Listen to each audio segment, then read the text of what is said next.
الہادی news کے bureau chief ملک بابر ظہیر کی report کے مطابق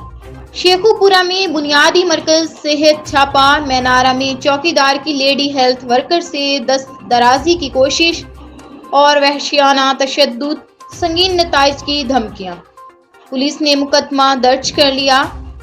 متاثرہ خاتون کی پولیس سے تحفظ کی اپیل۔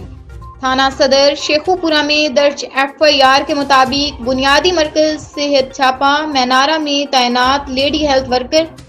شام 7 بجے ہسپتال میں اکیلی تھی کہ واچ مین شہروز خان نے آ کر پہلے دوپٹہ کھینچا اور تھپڑ مارنے شروع کر دیے اور سنگین نتائج کی دھمکیاں اور غلیظ گالیاں دیتے ہوئے کہا کہ تم نے افسران کے آگے میری شکایت لگائی ہے،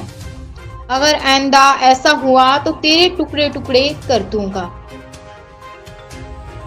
خاتون کی تحریری درخواست پر تھانہ صدر شیخو پورہ پولیس نے مقدمہ درج کر لیا، تاہم پولیس ملزمان کو گرفتار نہیں کر سکی۔ خاتون نے اعلیٰ حکام سے اپیل کی ہے کہ اسے شہروز خان کے ظلم سے بچایا جائے اور اسے تحفظ فراہم کیا جائے۔